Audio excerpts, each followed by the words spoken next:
that you've always wanted to on national radio. Once again, give us a call at 866-323-2129. Let's say you're listening to the TV or the radio and something pops up and you just got to talk to somebody, but there's no one to talk to. Well, why not talk to me?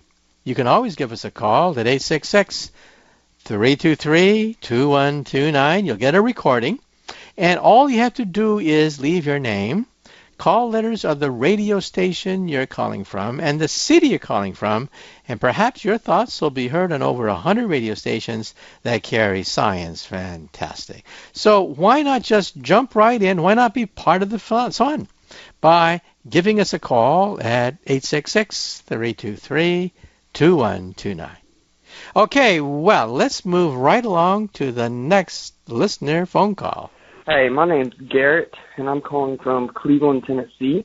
Me and my brother are having this argument about light.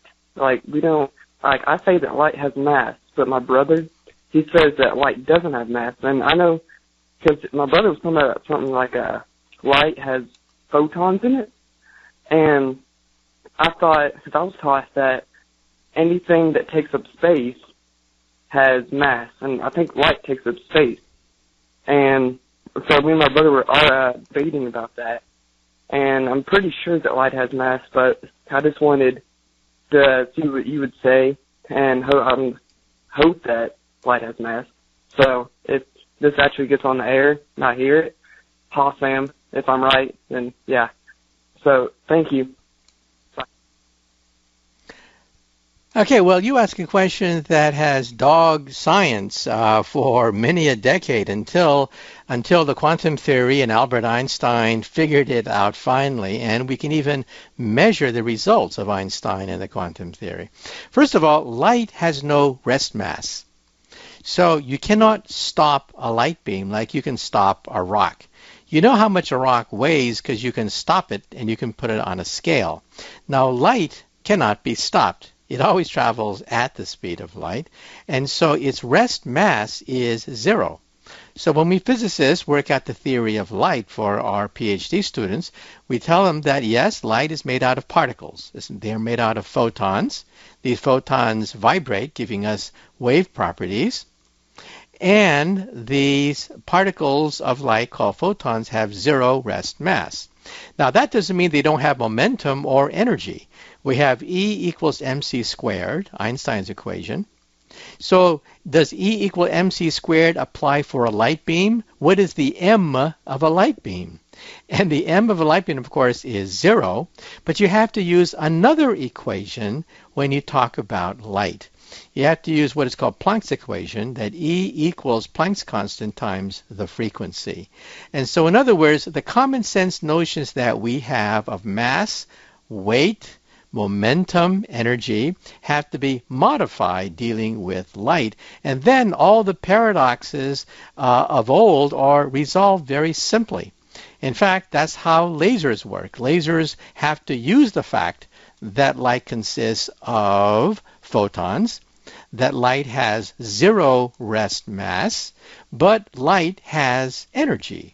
And that energy is not through E equals mc squared, is through another equation, E equals Planck's constant times the frequency. So in other words, it all hangs together, and once again, Einstein comes out on top. Okay, well, moving right along, let's take the next listener phone call. Hello, Professor Michio Kaku. My name is Ben McConnell. I listen to your show on KSPT, Sandpoint, Idaho. If photons are sometimes particles and sometimes energy, could dark matter and dark energy be made of photons? Since the moment of creation, how many photons have been created, and where are they now? Could dark matter and dark energy be made of light? Okay, well, you ask a series of questions, so let's actually try to break it down. First of all, dark matter. What is dark matter? Every high school textbook has to be rewritten and thrown out. Every high school textbook in astronomy says that the universe is basically made out of atoms. We now know that's not true. Most of the universe is made out of dark energy, which is the energy that is in matter, but dark matter is invisible, but it surrounds the galaxy. The galaxy is held together by dark matter. In fact, there's roughly 10 times more dark matter than there is ordinary matter. Then, to make things worse, there's something called dark energy, which is even more plentiful than dark matter. So, roughly speaking, 73% of the universe is dark energy, the energy of the vacuum, the energy of nothing. 23% is dark matter, and stars make up only 4%. And what about you and me? We only make up 0.03% of the universe. And after the break, we'll try to answer the question, can dark matter and dark energy be made out of photons? The short answer is no, but why? And what is dark matter? And what is dark energy? We'll talk about these after the break. Once again, you are listening to Science Fantastic with Professor Michio Kaku. Give us a call. The hotline number is 866-323-2129. Give us a call and have your thoughts heard on national radio.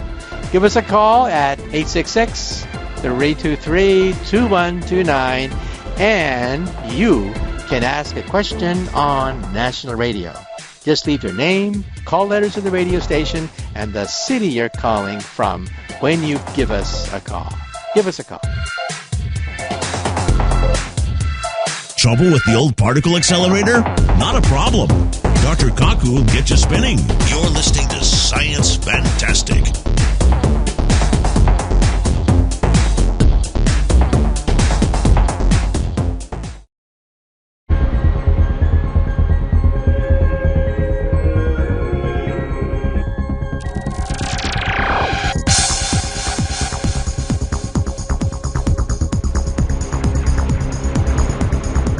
You're listening to Science Fantastic.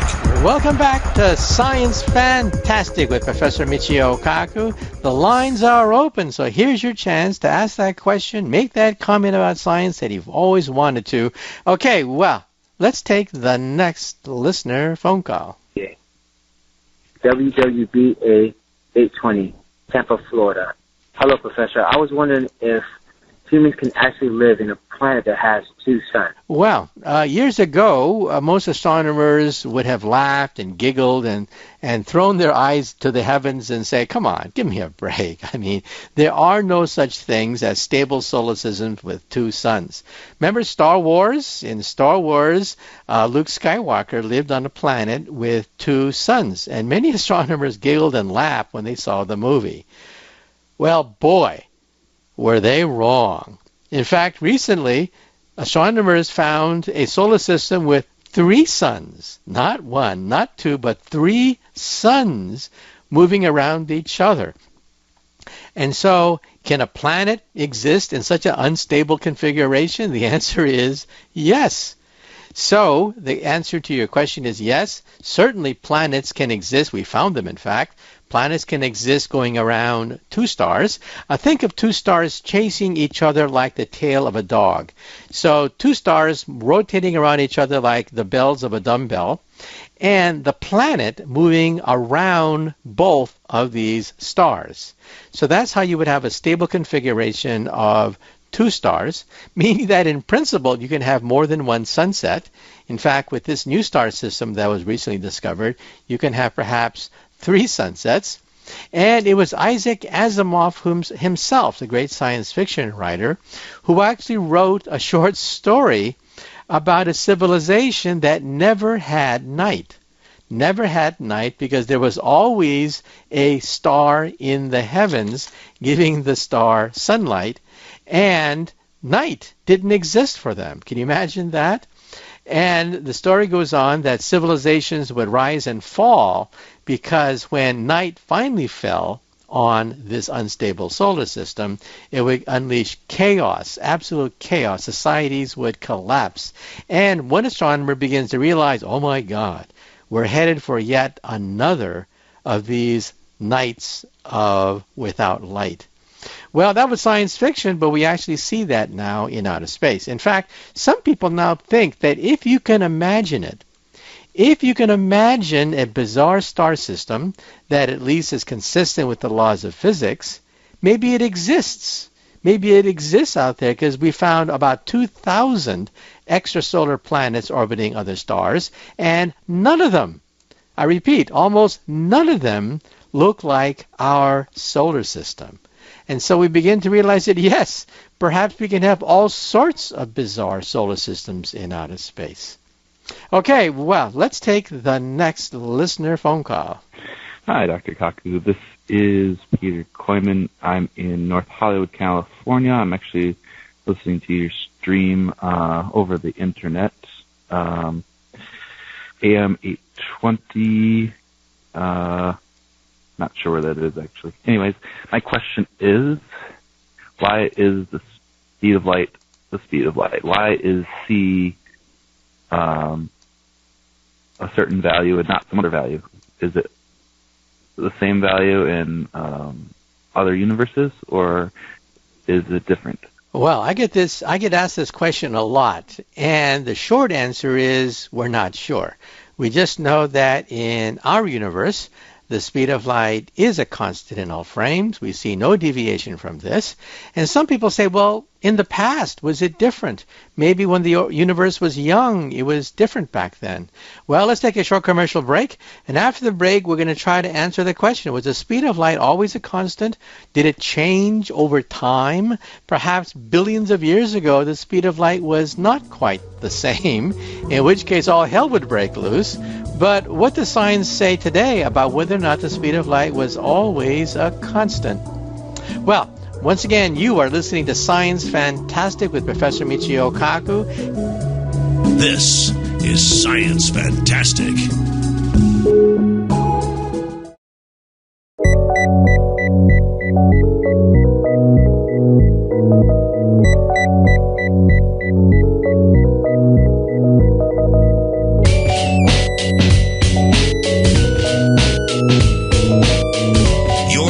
Science Fantastic. Welcome back to Science Fantastic with Professor Michio Kaku.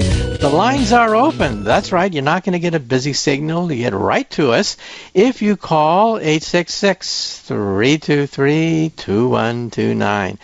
Okay, well, let's take the next listener phone call. Hi, my name is Stephen Chilson. I'm calling from Osage Beach, Missouri. I'm listening to your show where you're talking about the expansion of the universe. And several years ago, I read a book that dealt with entropy, and I believe it was 5 stages of the universe. At any point where you're talking about expansion and possibly this leading to a nothingness and a darkness, I'm wondering, could this be explained, entropy and expansion, in the form of, say, a sheet of something that got stretched so far out of proportion that it essentially disintegrated, for lack of a better word, but it was stretched so thin that it came apart, and thereby expansion and entropy existing at the same point? That's my question. Thank you very much. Okay, well, let's try to say a few things about this question and the question we had before the break, because they're very related to each other. First of all, let's talk about the beginning of time. We have radiation in outer space that we measure by satellite that dates back 12, 13 billion years, and we see that the laws of physics are the same. Believe it or not, we see hydrogen, helium, oxygen. We see the same chemical and stereographic properties that these elements exhibit today and 13 billion years ago. So that's why we're confident that the speed of light hasn't changed over billions and billions of years. That's into the past. Now let's go into the far future. Cosmology also makes statements that the fact that the universe is accelerating, and in which case we can then extrapolate what the universe may look like trillions of years into the future, and it's not going to be pretty, because when the universe expands so rapidly, we're going to get what is called the Big Rip. The big rip is when the universe keeps on accelerating exponentially fast, so fast that the universe expands much faster than the speed of light, because space itself is empty and can expand faster than the speed of light. And the night sky becomes totally dark. We won't be able to see starlight anymore because light cannot outrace the expansion of the universe. Now, of course, matter cannot go faster than the speed of light, but space is empty. There's no matter in empty space, and empty space can stretch faster than the speed of light. And at that point, the Earth becomes perhaps the only object that we see around us, because the other objects in the universe are so far away that light cannot reach us. Now, it's not going to be very pleasant when the big rip happens, because temperatures will plunge, and this is where entropy comes into the picture. Entropy is the measure of disorder. For example, entropy usually increases with time. Things rust, things decay, things fall apart, and that's why we die. We die because entropy builds up in our body in the form of cellular and genetic errors, and that's called aging. So not only do we age, the universe also ages according to the second law of thermodynamics, and it's not going to be pretty. It's going to be called the big freeze. Temperature will begin to plunge down near absolute zero, and at that point, all life, we think, must come to a halt. It's going to be so cold, so desolate, so bleak, that life itself cannot exist. Now, my attitude is, if our descendants are still around at that point, trillions of years from now, we should leave the universe. You saw the movie Interstellar. Perhaps, just like Matthew McConaughey, we may want to leave the universe and go to another parallel universe. Sounds incredible, but it seems to be consistent with the known laws of physics. See the movie Interstellar, and you can see how some physicists at Caltech have given us a plausible scenario by which we might be able to leave our universe. We might have to do that as our universe gets cold. And some people have conjectured that maybe aliens living on a dead, dying universe have already made the jump to our universe, because our universe is still young, vibrant, and energetic, and temperatures are not so cold in our universe. You're listening to Science Fantastic with Professor Michio Kaku.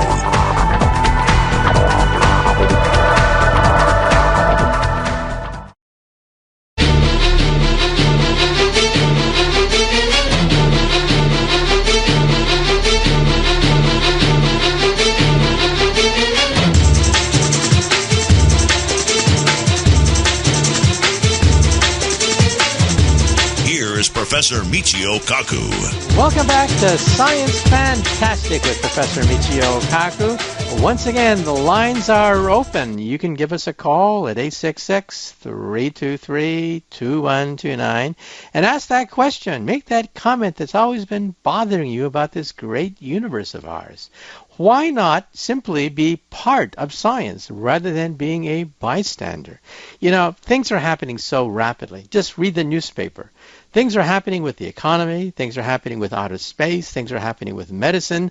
Why simply be a bystander when you can be participant by giving us a call at 866-323-2129? Okay, well, moving right along, let's take the next listener phone call. Yes, this is Tim from Tampa, listening on AMA. I'm do self-study, and I've come across a realization. My question is how do I put this realization out to the scientific community? Thank you. Well, you ask a question that I often get. Quite a few people think that, well, they have some kind of insight, some kind of deep insight into the nature of the universe, but hey, they're all alone. They don't necessarily have a professorship or a PhD. What are you going to do? Well, first of all, we have to realize that the simplest way to gain access to the scientific community is to publish a paper. There's nothing preventing you from getting a piece of paper and writing down your thoughts and submitting it to one of the great journals. There are quite a few physics journals, for example. There's Physical Review, which is the magazine of the American Physical Society. That's the organization of physicists in the United States. I'm a member, in fact, I'm a fellow of the American Physical Society. The Europeans have their own version. It's called Nuclear Physics, and there are subdivisions within these. Nuclear Physics B, for example, is where I publish in, and Physical Review D. These are the two journals that specialize in theoretical physics. And so you will get a reviewer, a peer, who will then look at your paper, pick it apart, and perhaps make some suggestions. Now, one thing you have to be mindful of is the more precise you are, in fact, the more mathematical you are, the greater the chances of your being accepted. If you submit an article that simply consists of lots of words, chances are it's not going to get anywhere. I mean, let's be honest. This is called word salad. You can get a salad of words, jumble them in any order, and then make a sentence out of them. And yeah, it seems reasonable, it seems scientific, but it's obviously nothing but word salad. That is gobbledygook. That doesn't get anywhere. There has to be a physical principle that drives your work, and then you have to be rigorous about it in order to get published. Now, some people say, well, gee, maybe my mathematics isn't up to speed. Then there are other popular magazines, perhaps. But again, you have the same process. That is, you're going to have to go through some kind of peer review. And you may say to yourself, well, gee, isn't that unfair? Here I am sitting on the equation of the universe, and I'm being rejected because there's no math, there's no substance, as they say, to my theory. Well, hey, that's the way it is, because there are a lot of theories out there which are potentially wrong. Now, there's another possibility, and that is you can publish in the Bulletin of the American Physical Society. There is what is called a crackpot session, an open session, actually, where lots of people can come up with lots of ideas that don't have mathematics, and they publish in the Bulletin. That's also another possibility. Okay, well, let's move right along. Let's take the next listener phone call. Hi, Dr. Kaku. My name is Eric. I'm calling from WTAW in College Station, Texas.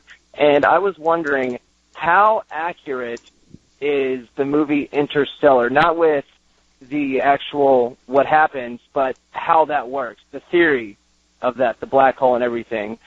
Thank you for your time, and thank you for your answer. Well, let's be clear about this. The movie Interstellar was science fiction. However, they consulted with physicists from Caltech to give us simulations that are the most realistically possible.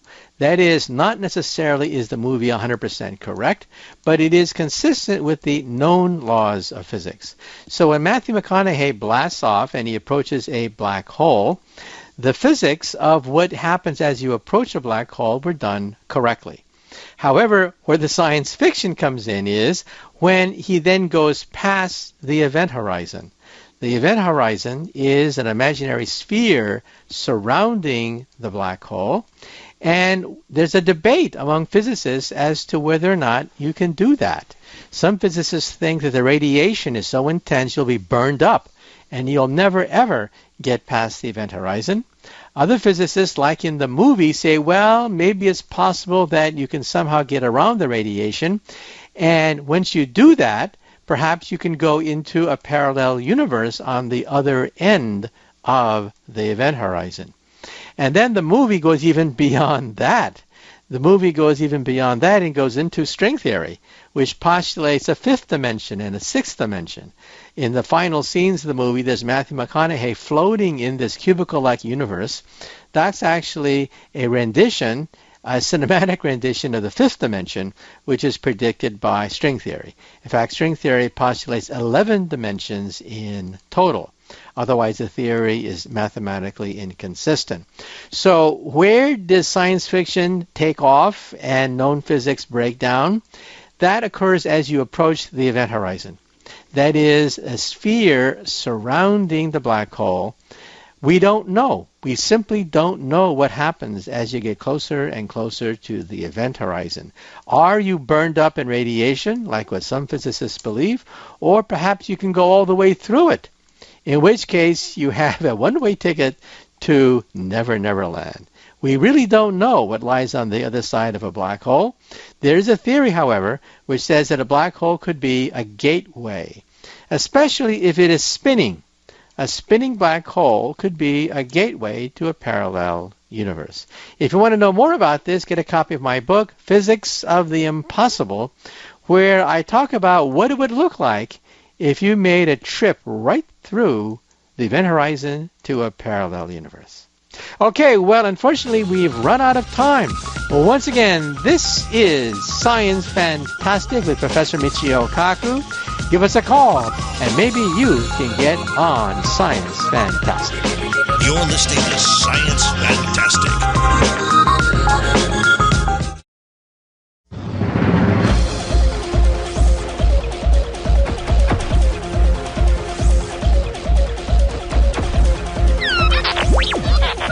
Black holes, the cosmos, space, and time travel, medicine, robotics, science, and technology. Professor Michio Kaku, theoretical physicist, graduated from Harvard University summa cum laude and first in his physics class. Received his PhD in physics from the University of California at Berkeley. And now, professor of physics at City University of New York for 30 years. His goal? To complete Einstein's dream of a theory of everything, to derive an equation, to summarize all the physical laws of the universe. The co-founder of string field theory, author of the international bestsellers Hyperspace, Visions, and Parallel Worlds, and voted as one of the 100 smartest people in New York, profiling the latest cutting-edge developments in science, which revolutionize our world and touch our lives. Now, Science Fantastic with Professor Michio Kaku. This is Science Fantastic with Professor Michio Kaku. On Science Fantastic, we profile the amazing, jaw-dropping scientific discoveries which are revolutionizing our world and touching our lives. And in this hour, we're going to talk about the deepest secrets of the entire universe. We're going to talk about gravity waves. We're going to talk about black holes. We're going to talk about big bangs and parallel universes, the cutting edge of modern physics. With us today is Dr. Jana Levin, author of a new book. It's called Black Hole Blues and Other Songs from Outer Space. She's a professor of physics and astronomy at Barnard College at Columbia University. Her previous books include How the Universe Got Its Spots and A Madman Dreams of Turing Machines. Now, gravity waves were discovered a few months ago, and it created a sensation in the media. People were saying that after 100 years after the prediction of 1916, the work of Albert Einstein, the last missing piece of relativity, has finally come into play with experiment. Scientists have detected colliding black holes in outer space, which themselves were predicted by Einstein, and we've detected the radiation from them with gravity wave detectors. Some people call this as an analogy like throwing a pebble in a pond. When you throw a pebble in a pond, ripples form, so the surface of the pond is not empty at all. The surface of the pond is dynamic, and it can sustain ripples. Well, that surface of the pond is space itself. The rock heating the surface of the pond is colliding black holes, the radiation emitted from colliding black holes, the most cosmic disruption of space and time since the Big Bang itself. And we've now measured it. A prediction made in 1916 was finally found in 2016. And with us today to discuss this is Dr. Jana Levin of Columbia University. And we should also mention that first we'll detect colliding black holes in outer space, but then we'll detect the Big Bang itself. Imagine baby pictures of the instant of creation, and maybe we'll detect an umbilical cord connecting our infant universe with a parent universe. Okay, well, let's take a short commercial break, and after the break, we're going to bring our special guest talking about black hole blues, the discovery of gravity waves, and the work of Albert Einstein, the Big Bang, and the creation of the universe itself on Science Fantastic. Give us a call as well, 866-323-9737. 866-2129 is the number to call if you want to get on Science Fantastic. 866-323-2129. You're listening to Science Fantastic.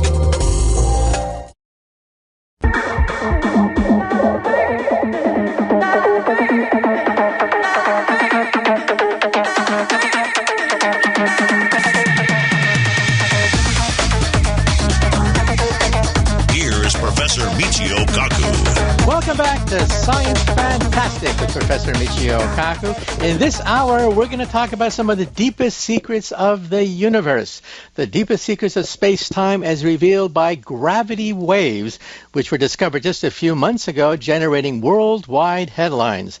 And most people's reaction was, huh? I mean, what is that? What the hell is a gravity wave? And why is it generating so much excitement in the scientific literature, hitting the headlines around the world just a few months ago? Well, with us today to talk about gravity waves is Jana Levin. She's a professor of physics and astronomy at Barnard College at Columbia. And she's also the director of sciences at Pioneer Works, which is a center for arts and sciences in Brooklyn. And she's also the author of a previous book, How the Universe Got Its Spots. And believe it or not, she is a novelist. How many theoretical physicists do you know are novelists? The book is called A Madman Dreams of Turing Machines. And today we're going to talk about her latest book, Black Hole Blues, and other songs from outer space. So, Dr. Levin, glad you could be on Science Fantastic. Thanks so much for having me. Okay, well, the first question that we always ask our guests is, how did you as a youth get interested in science when we have so many distractions as a youth? You know, I don't think I was a kid who thought I was interested in science. I remember the first time that I was in a dark enough place, having grown up in the city, on a summer trip, to look up at the sky and really see the Milky Way and being incredibly affected by it. And I loved talking about the stars and thinking, but I actually didn't recognize it as being scientifically disposed. I don't think I acknowledged that I had a scientific leaning until college. So when I started college, I wanted to study philosophy and art, and it was kind of a revelation that my real interest was in mathematics and in physics. And what was that? I mean, what steered you in that direction of going into mathematical physics? You know, I was listening to a lot of philosophers argue about what Kant might have meant hundreds of years ago, and it was driving me crazy. And I just thought there's something wrong with the fact that we're still trying to decipher what somebody was trying to tell us. And I went to a lecture about Einstein and quantum mechanics and relativity, and it might be hard to understand for sure, but once Einstein taught us E equals MC squared, it belonged to everybody. It was something we all had forever. It was not something that 100 years later we're still arguing, what did he mean? And I just thought there's something about that transcends everything, and it just seems so powerful. And I just became very interested in it as a tool to understand the world. Yeah, in fact, when I was a freshman in college, I went to Harvard. I took a course in philosophy, and what was so frustrating was nothing is decidable in philosophy. You can have your opinion, and somebody else has another opinion, but so what? And you can write as many PhD theses as you want concerning what did he really mean anyway. Yeah, well, and, you know, math is the same for us on the other side of the galaxy. There's something about that that's really beautiful, and it's the same for somebody on the other side of the globe. Yeah, I find that thought very reassuring, that if I write down an equation, that someone on the other end of the galaxy may be writing down that very same equation in different notation, and these are universal concepts. I mean, the question of universality and immutability is quite different from the world of English literary criticism and philosophy, don't you think? Yeah, and I think that it's unifying. If we all stopped and acknowledged that people speaking different languages in different eras with different cultures all have this one sort of intellectual theme in common that they can share, that's true for all of us. I think there's something that's very promising about that. And also, don't you realize that as we get into decidable questions in physics, that physics gets simpler every year, that English literary criticism gets more complicated as we debate what did Hemingway really mean by that sentence, while in physics we can summarize everything in terms of just a handful of equations, like Einstein's equations, the quantum theory. A handful of equations can summarize everything known about science. Isn't that incredible? It is incredible. I mean, I think as a writer, I can get very interested in writing styles and different evolutions in writing, but as a physicist, it's the last place with a straight face that we can talk about beauty as being a valid interpretive tool, and that we can actually discover things by imposing symmetry and beauty and elegance as a rule. We can make actual physical discoveries that way. It's quite spectacular, really. Yeah, it's hard to convey that feeling. When I was in high school years and years ago, I cried. I cried when I first saw what is called the Dirac equation. After struggling for many months with an earlier equation called the Schrödinger equation, then seeing the Dirac equation, I just broke down and cried. I didn't realize that nature could be so simple, beautiful, and elegant. Well, so much for propaganda. Okay. Let's get into the substance of your book. For all of us. Right. The book is called Black Hole Blues and Other Songs from Outer Space. So let's talk about your book. First of all, it was in 1916 that Albert Einstein talked about predicting gravity waves, but he didn't think that in his lifetime there would be instruments capable of detecting gravity waves. So first of all, tell us, what did Einstein do in 1916? Well, so as soon as he finally mathematized his general theory, his theory that gravity was really a theory of curved space-time, the first thing he thought was most important was to turn to gravitational waves.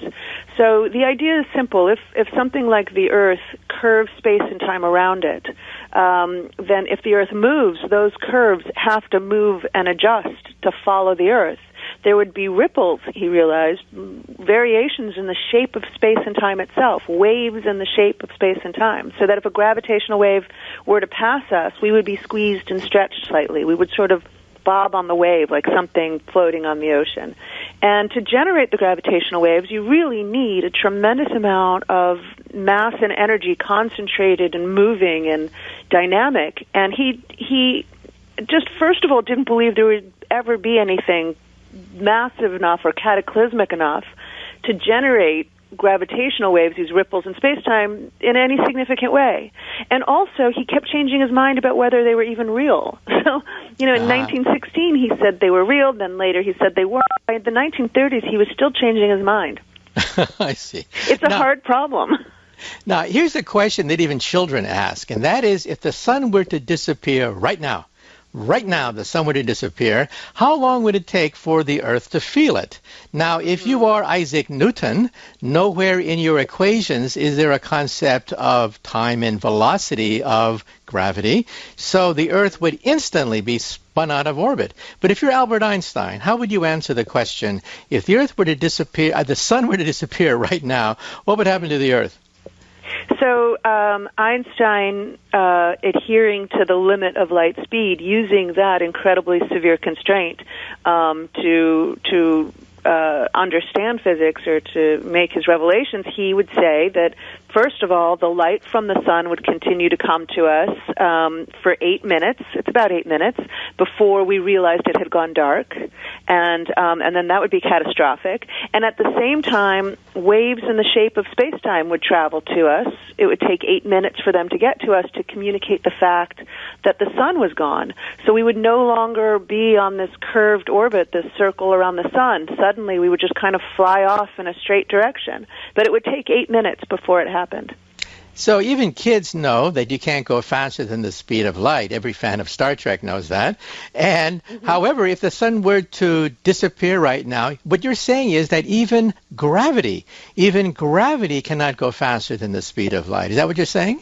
Absolutely. These waves in the shape of space-time would propagate towards us, telling us that the space was smoothing out, that the circular curve we're falling along around the sun would be gone. But this wave would have to take a light travel time, even though it's not light, and it's really important to emphasize that these waves and the curves of space-time are not a form of light. They're pure gravitational. They would travel at the same speed as light.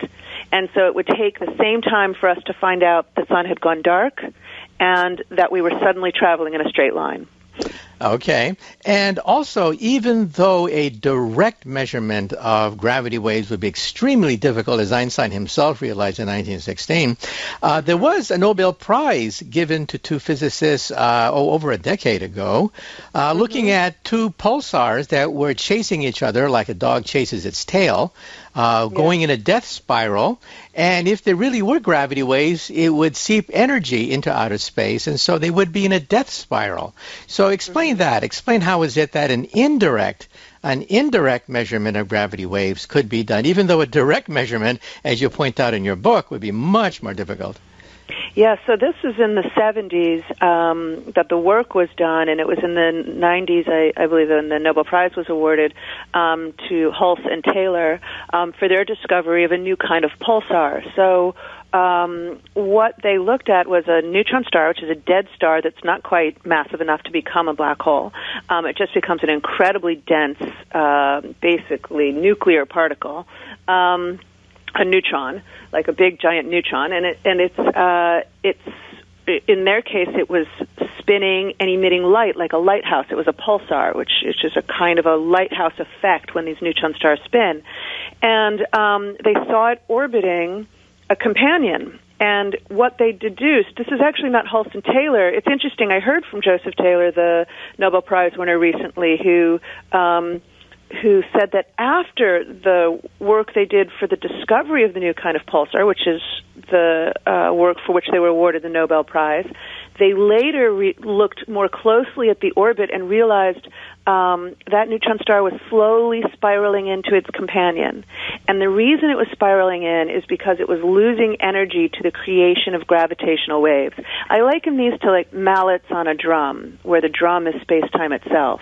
And these mallets are moving, and the slower they move, the weaker the waves they create in the drum.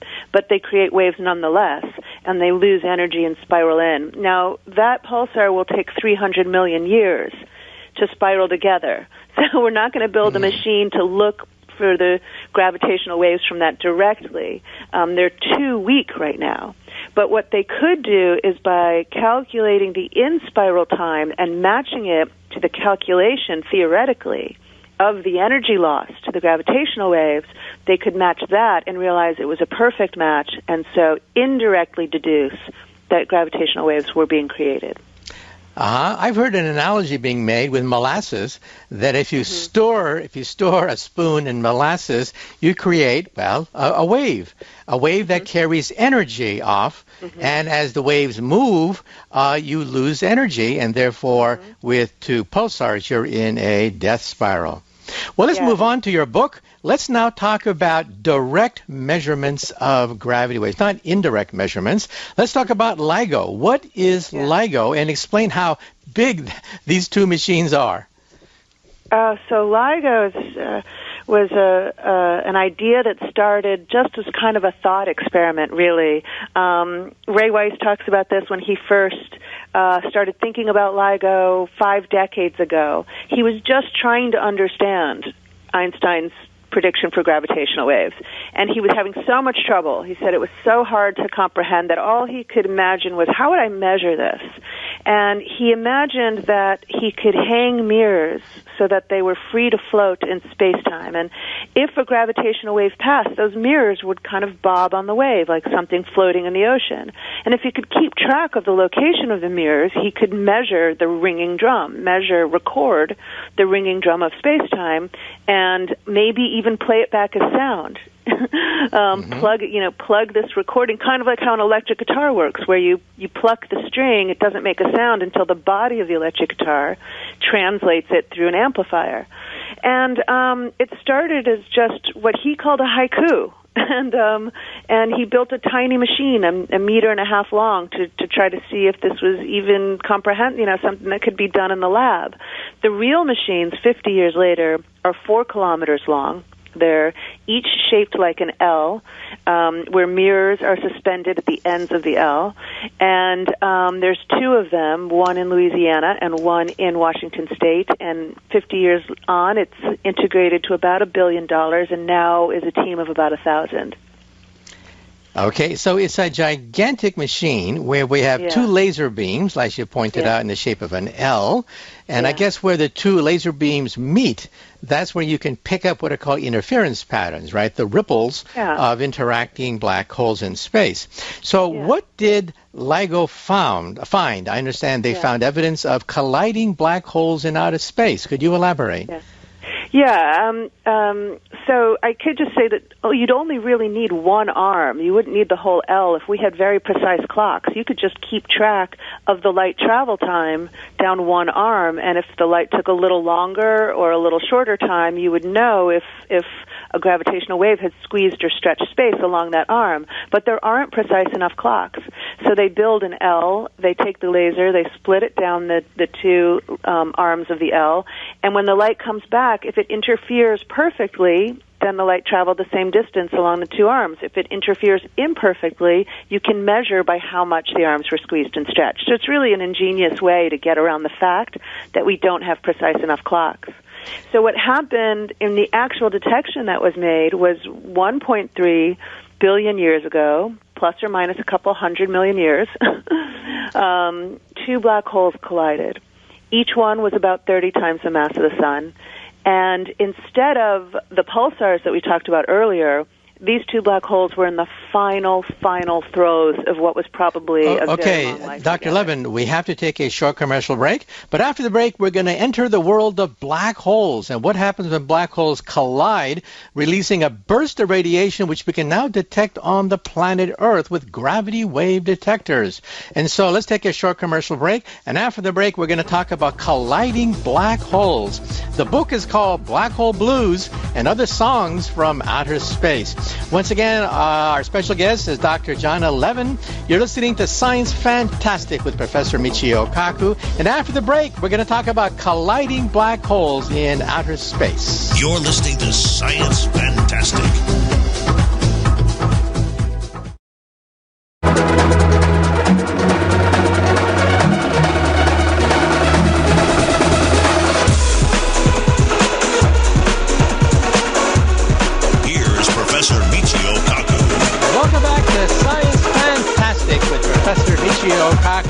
In this hour, we're talking about some of the deepest mysteries of space and time. It was 100 years ago that an obscure physicist called Albert Einstein made a prediction concerning the nature of space and time itself, and the fact there should be ripples, like ripples on a pond. Think of throwing a stone in a pond and the ripples emerge from the center.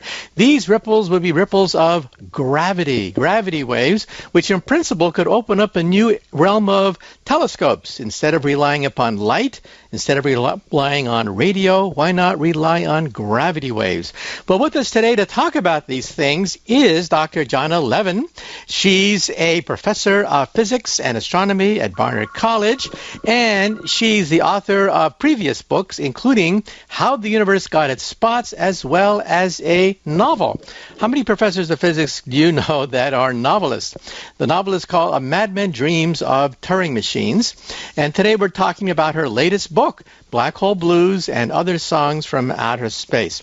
Well, where we last left off, we were talking about colliding black holes in outer space. First of all, give us a short explanation of what a black hole is and what happens if they collide. So black holes were first proposed just as a kind of mathematical oddity. And Einstein knew very early on about the idea of black holes, although they weren't called that then.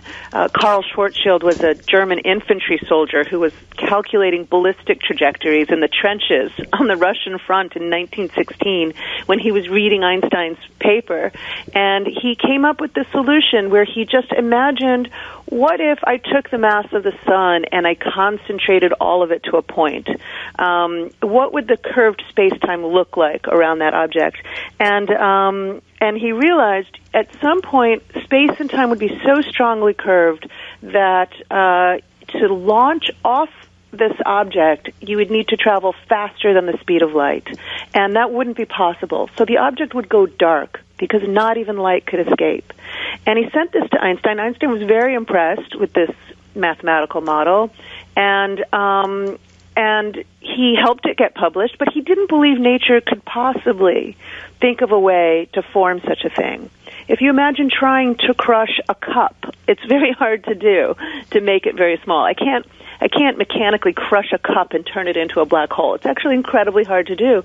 And so for decades, people didn't think that these would actually form in nature. It was many years before people realized, actually, if a star is heavy enough that when it runs out of nuclear fuel, it will no longer be able to resist complete gravitational collapse. And it will collapse under its own weight, forming a shadow around it, which is the event horizon, the region beyond which not even light can escape, and then it will continue to fall, the material that makes the star. And we don't know what happens to it in the center.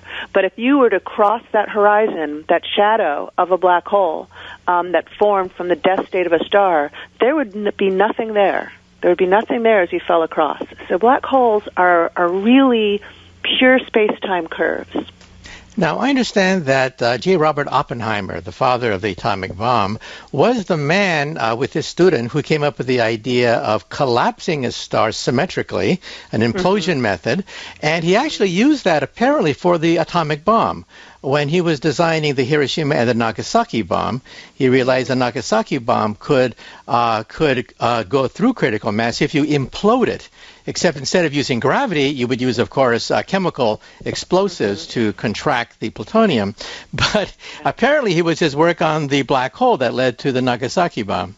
Yeah, Okay, I'm glad you bring that up, because it's not often known that in some ways that's Oppenheimer's most important contribution to physics, was his work on understanding that the nuclear processes in the center of a star were very similar to the nuclear processes in a bomb, and that they were not strong enough, those nuclear forces, to resist gravitational collapse, and that black holes would in fact form as astrophysical objects. It was kind of whimsical for him to work on that, but it was his most important contribution, and many people denied that it was right. This was in the 30s that he did that, but it wasn't until the 60s that people started to accept the work, and the name black hole was coined. Okay, now let's talk about what happens when two black holes collide. What happens? Do they fly? Oh, we have to take a short commercial break. But after the break, let's talk about the collisions of massive black holes in outer space. Once again, our special guest today is Dr. Jana Levin. The book is called Black Hole Blues and Other Songs from Outer Space. And once again, you are listening to Science Fantastic with Professor Michio Kaku. So stay tuned as we continue a discussion of gravity waves and black holes. You're listening to Science Fantastic with Professor Michio Kaku.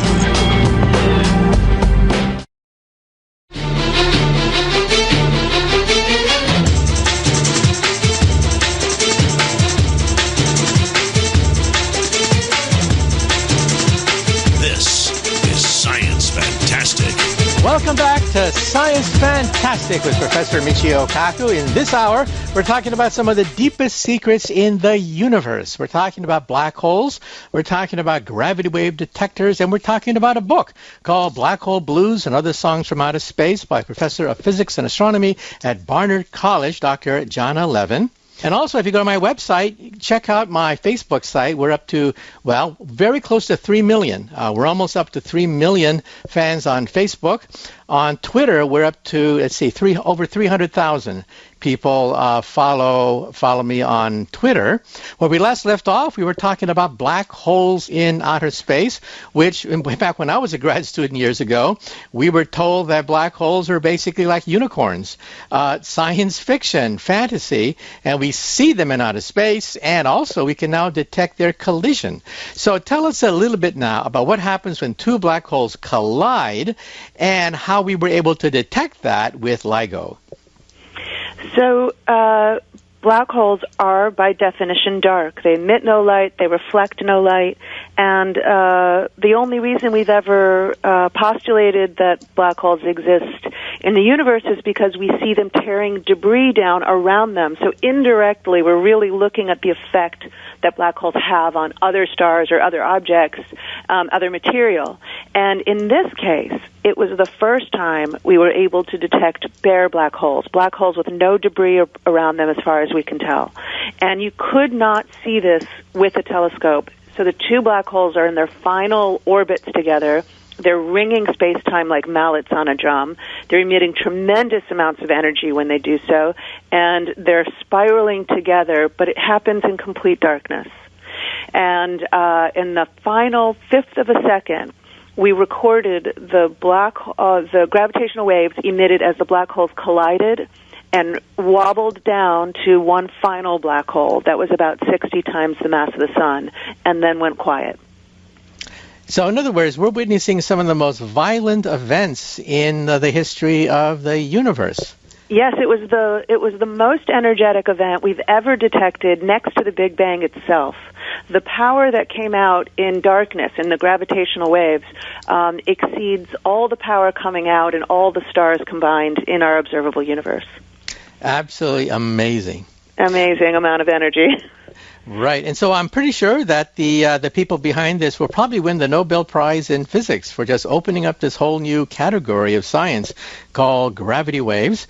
And personally, I thought that if we did not discover gravity waves with LIGO, that would probably shake the whole foundations of modern physics, right? I mean, a huge chunk of modern physics would have to be thrown out the window if we did not discover gravity waves. What are your thoughts? It's a good point that the gravitational waves themselves were not a surprise. It was just the difficulty in recording them. And if you think about what LIGO does, it really does act like a musical instrument to an extent where it's recording something. So as the wave traveled 1.3 billion years, it came from the southern sky. It hit the first observatory in Louisiana where it was recorded.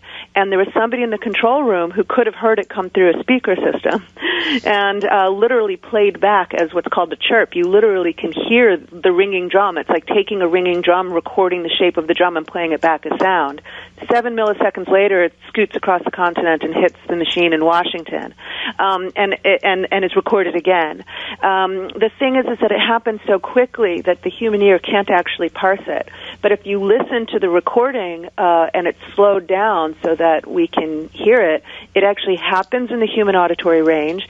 And what you hear is this scoop up in frequency as the black holes traveling near the speed of light orbit each other and finally collide. Okay, well, let's take another short commercial break. And after the break, we're going to continue a discussion of black holes and the creation of the universe and gravity wave detectors. With us today, once again, is Dr. Jana Levin of Barnard College of Columbia University. And after the break, we're going to talk about the universe, the birth of the universe itself. Is it possible that we can use gravity waves to peer into the instant of creation itself? We're talking today about some of the deepest mysteries in space and time. Gravity waves, Einstein's theory of relativity, and colliding black holes.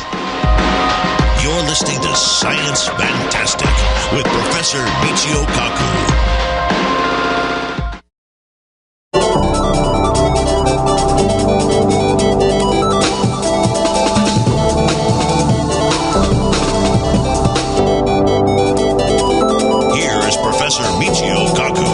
Welcome back to Science Fantastic with Professor Michio Kaku. On Science Fantastic, we're talking about some of the deepest secrets of Albert Einstein's theory of gravity. We're talking about the Big Bang. We're talking about black holes and what happens when they collide. We're talking about gravity wave detectors.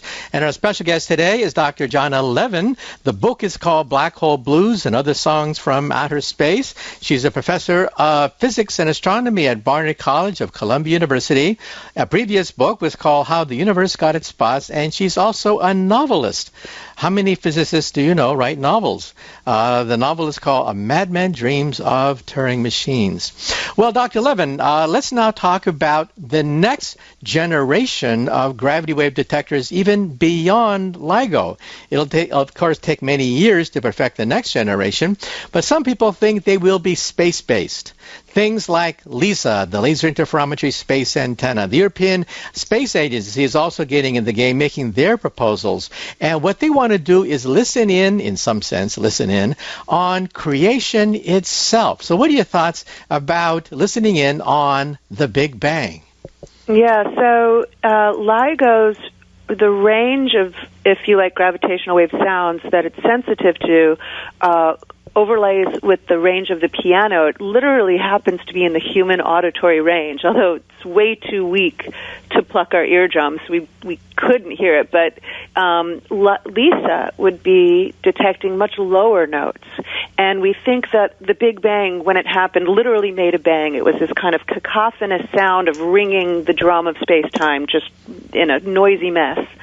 But over the 13.8 billion years of its evolution and its expansion, those notes became lower and lower. And so now we would need a different instrument to detect such low notes. And LISA, one of the space-based instruments, aspires, among other things, maybe to pick up the remnant sound of the explosion of the creation of the universe. And it is, in fact, a space-based mission that will be many years off before it actually launches. Now, I understand that when you turn on your TV set, especially an old one, you get that white noise, that snow on the TV screen. Mm-hmm. Some of that snow comes from Jupiter, the planet Jupiter, which is quite active, but some of it actually comes from the Big Bang itself. Radiation in the microwave range, which actually causes some of the snow you get on these old TV sets, which is incredible. Has to be an old TV set with the bunny ear antennas, yeah. Right. Really old-fashioned. Right. Not digital, but yeah, in some sense, you could pick up remnants of the Big Bang itself. Yeah, some large percent, a few percent, I think, is actually the light left over from the Big Bang, because what confuses people is that the Big Bang didn't happen in one location in the universe. It happened everywhere. Everywhere we are was once the center of the explosion, that when the Big Bang happened, the entire space and time expanded, and we all live at what was once the center of the Big Bang. Okay, now, we used to have this old picture of the Big Bang, that there was this explosion that set into motion eventually the galaxies and the stars and the planets. But there's a new wrinkle on all this called inflation. Last year we had Dr. Alan Guth of MIT on the airwaves talking about inflation, but explain a little bit about how inflation has changed the picture a bit concerning the Big Bang. Well, it's proposed by Alan Guth and others that a very tiny patch of the universe very early on, maybe a trillionth of a trillionth of a trillionth of a second after the Big Bang, a very tiny patch of the universe caught itself in a kind of high-energy state, almost like it caught fire, in an analogy, and it expanded incredibly rapidly. The universe began to expand at an accelerated rate, and so much so that the entire observable universe that we live in right now would have fit inside that tiny region that inflated. And it's a very interesting theory for many reasons. One is it sort of explains why the light that you just described that we get from the primordial universe left over from the Big Bang is the same temperature in one direction as it is in the opposite direction coming from 92 billion light years away. So that seems completely impossible if it's not for a model like inflation, which says, well, that was all once in a very, very tiny, tiny part of space, and it just grew in an inflated way to become so big. Inflation also explains the sort of seeds of large-scale structures like galaxies and clusters of galaxies. So it's a very important model, but we don't have great details about what caused this inflated expansion. We don't have great details about the source of the energy. And so that continues to remain a kind of area of inquiry and also a mystery. Yeah, and also it has philosophical consequences, right? Because if the Big Bang was a quantum event, if you wait long enough, quantum events sometimes repeat themselves. And so it means that in some sense, Big Bangs could be happening all the time, someplace far, far away. There could be more explosions taking place, which leaves us to a situation where we have parallel universes. This is almost science fiction, but isn't that where inflation is taking us? Yeah, inflation has definitely foisted on us the necessity to consider the possibility of a multiverse, that our Big Bang wasn't the first and it certainly won't be the last, that there are other universes that have inflated, maybe some less successfully than ours, maybe some more successfully than ours, maybe some of those universes just collapse nearly instantly and don't house galaxies and people in them to look at the galaxies. And so that idea seems to be very much hand in hand with the idea of inflation. It becomes much harder to believe that this is the only universe. Now, some people would say, bah, humbug, science is based on testable, reproducible, and falsifiable results, and how do you falsify parallel universes? Well, unfortunately, we have run out of time, and if you want to find more about this thing, go to Jana Levin's website, and her book is called Black Hole Blues and Other Songs from Outer Space. So, Dr. Levin, thank you so much for being on Science Fantastic. Thank you so much for having me. Fun to talk. Okay, and once again, you have been listening to Science Fantastic with Professor Michio Kaku. The number to call if you want to get on the air is 866-323-2129. Once again, leave your name, call letters of the radio station you're calling from, and the city you're calling from, and perhaps you can have your thoughts heard on over 100 radio stations that carry Science Fantastic. Take a copy of my latest book as well, The Future of the Mind, now in paperback form. 2 years ago, we hit number 1 on the New York Times bestseller list. You're listening to Science Fantastic.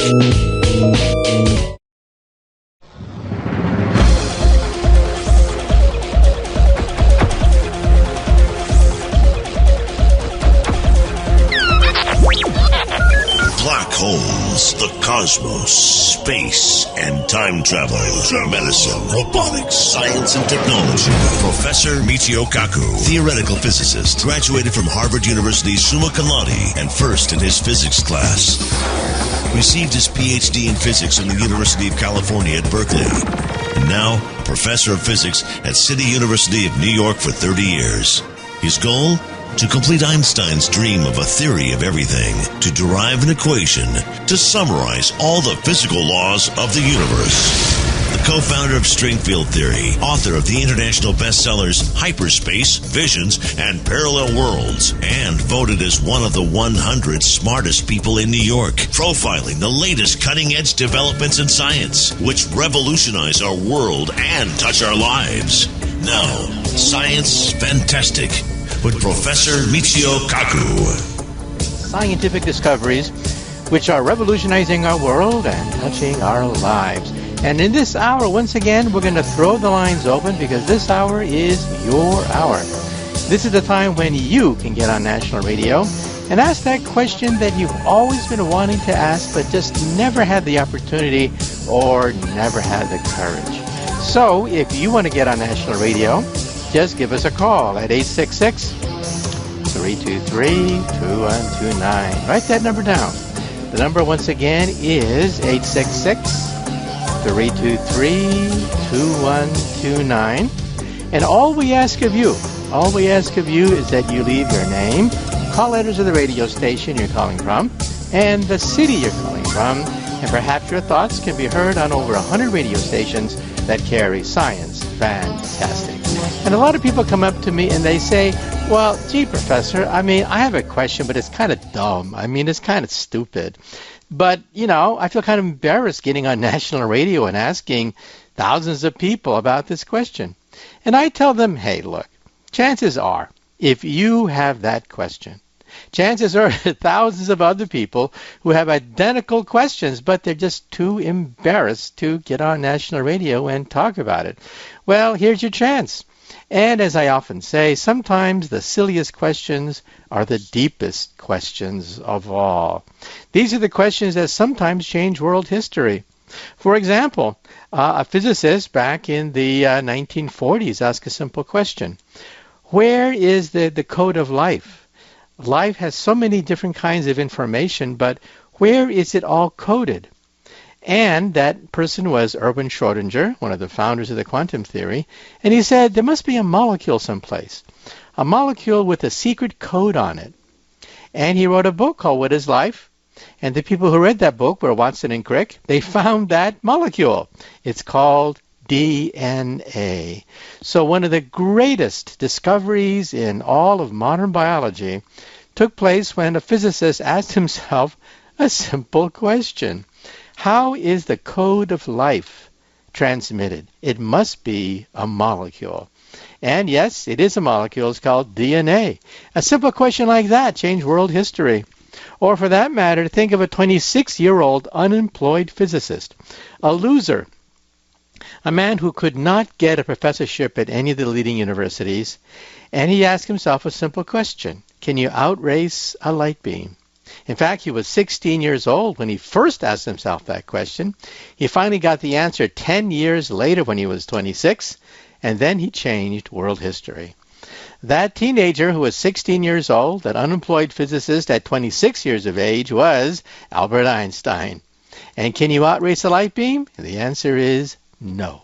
And that changed world history, because as a consequence, we have now the atomic bomb, we have the secret of the stars, we have the Big Bang Theory, black holes, all of which came from a simple question: can you outrace a light beam? And also, you may want to go to my website. It's mkaku.org, mkaku.org. I've written 3 New York Times bestsellers. The first one was Physics of the Impossible, all about the technologies 100, 200, 500 years into the future, including time travel, warp drive, including starships, teleportation, all the things you see in the movies explained in a simple book. Physics of the Impossible.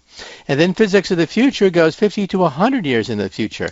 We talk about artificial intelligence, the future of biotechnology, how we will live 50 to 100 years from now.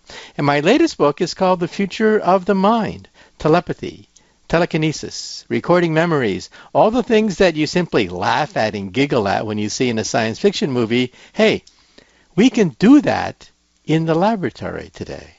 Amazing, absolutely amazing that we can do many of the amazing things that you see in the movies in a physics laboratory. Find out by getting a copy of my book, The Future of the Mind. You also may want to check out my Facebook site. We have 3 million fans on Facebook. We have 500,000 people on a Twitter feed. And the website that pulls it all together is mkaku.org, mkaku.org. Okay, well, without further ado, let's take the first listener phone call. Hi, Mr. Kaku. I'm Braden Holst. I'm 16 years old, and I was just wondering, what exactly are your thoughts about the universe at large? Thank you. Well, you asked quite an ambitious question for a 16-year-old kid. The future of the universe at large. Well, let me try to break it down. We physicists believe that the universe was born about 13.8 billion years ago. It's a rather young universe, as universes go. It has many, perhaps trillions of years to go into the future. But as far as we can tell, the universe is not only expanding, but it is accelerating. And that shocked the hell out of many astronomers and cosmologists. We once thought that, the universe had an explosion. It was an explosive beginning, but it's slowing down and it's getting old. Boy, we were wrong. The Nobel Prize in Physics was given to 3 astronomers who made the discovery that the universe is not slowing down at all. It's speeding up, and we are clueless to understand why. In fact, if you can figure out why the universe is accelerating, you will win the Nobel Prize in Physics. And this has enormous cosmological consequences. If this acceleration keeps on continuing, then the universe will die. The universe will die in a big freeze. That is, things will get very cold. The universe will expand so rapidly that we won't even be able to see the stars. The stars will be so far away that the universe will be black. And astronomers living in this dark era will think that the Earth is the only object in the entire universe, because there are no stars, and the stars have long since died out. Now, of course, this is still speculation because we don't know what drives it. We think it's something called dark energy, predicted by Einstein himself in 1916. It is the energy of nothing. In fact, it was Nikola Tesla who wrote eloquently about the whole question of, can a vacuum have energy? And the answer is yes. However, it's much smaller than Nikola Tesla conjectured. But on a galactic scale between galaxies, it adds up. It adds up so that there is enough dark energy, the energy of nothing, to make the universe expand and even accelerate. So that's one of the big unanswered questions in all of cosmology. Will we head for a big freeze? We used to think that the universe will head for maybe a big crunch. It'll expand, stop, and then start to contract, and eventually implode, and then perhaps a big bang happens all over again. That's called the oscillating universe. But at the present moment, we do believe the universe is not only expanding, but it is out of control, and we don't know why. And again, if you want a Nobel Prize in physics, figure it out. Okay, well, moving right along, let's take the next listener phone call. Hello, this is Patrick John, and I was wondering if you think how light, as well as the same constant in the universe, will ever do more for fundamental physics than it already is. Thank you. Bye. Okay, well, you ask a question that we physicists really do not have an answer to. Einstein, of course, said that the speed of light is central to his entire theory, and he said light is a constant, no matter how you look at it. So if a light beam is moving toward you, a light beam is moving away from you, or at right angles, or is on a rocket ship, the speed of light is a constant, no matter where you look at the thing. Now, then the question is, why is that? That's such a strange universe, because in order to make the speed of light constant in all frames, it means you have to have time itself distorted. Time itself slows down, speeds up, in order so that the speed of light is a constant. In outer space, the speed of light changes. The time changes to keep the speed of light constant. So our satellites, our GPS satellites, have to compensate for that, or else your cell phone cannot locate your position.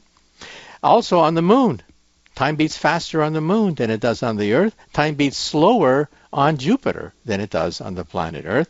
And the question is, why? Well, we don't really know. When we physicists try to concoct bizarre new universes, to start from scratch, well, usually we start with Einstein's theory. Step one is we postulate Einstein's theory. Now we have something called string theory, which postulates other universes. So for the first time, we have the possibility of other kinds of universes. So we think that, yes, there was a Big Bang, but Big Bangs can happen all the time because the Big Bang was a quantum event, meaning that there's uncertainty, meaning that it could happen again. And if it happens again, perhaps in these other universes, the speed of light is different. Well, all of this is conjecture. We have the theory, string theory. It does predict that there could be other universes out there with different laws of physics. Unfortunately, our Large Hadron Collider, the largest machine of science outside Geneva, Switzerland, is not powerful enough to conclusively prove or disprove string theory. So we're going to have to wait for other experiments. And in my book, Parallel Worlds, I give you a series of other experiments which may one day give us a confirmation of string theory. And in string theory, yes, there are other laws of physics in other universes. Okay, well, let's take a short commercial break. And once again, you are listening to Science Fantastic with Professor Michio Kaku. Give us a call. The hotline number is 866-323-2129. Be part of the fun. Why simply listen to the radio? Why not talk back to the radio? Why not ask the questions that have always haunted you?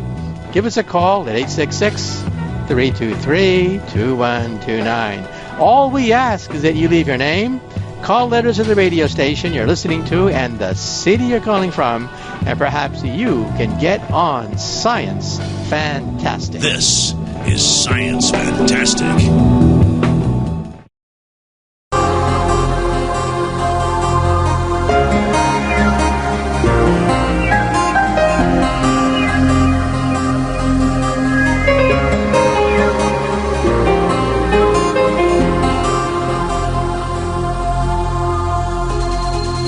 Professor Michio Kaku. Welcome back to Science Fantastic with Professor Michio Kaku.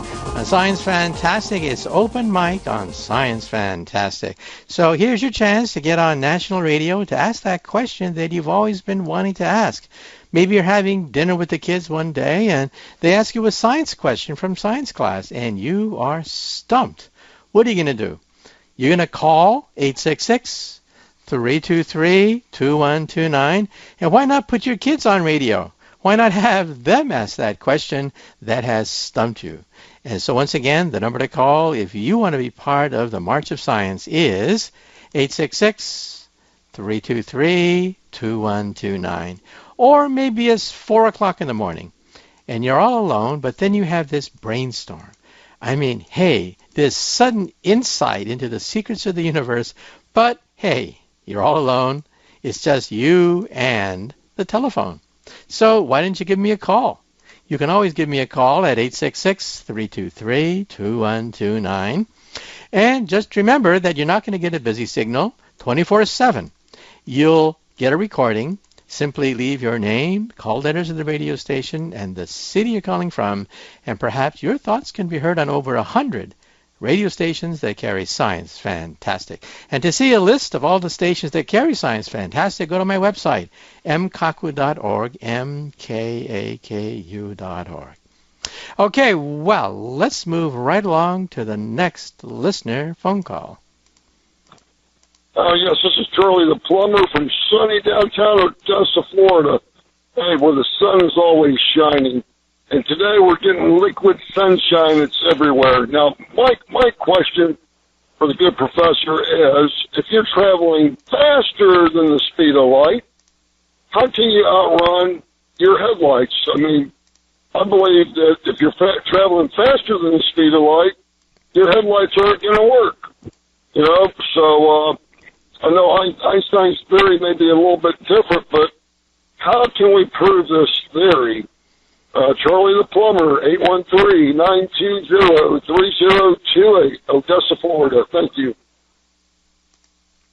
Well, you ask an interesting question that has puzzled a lot of people, school kids, parents, just the average person wonders, if you're in a rocket ship traveling at the speed of light and you turn on a flashlight, doesn't the light beam go faster than the speed of light?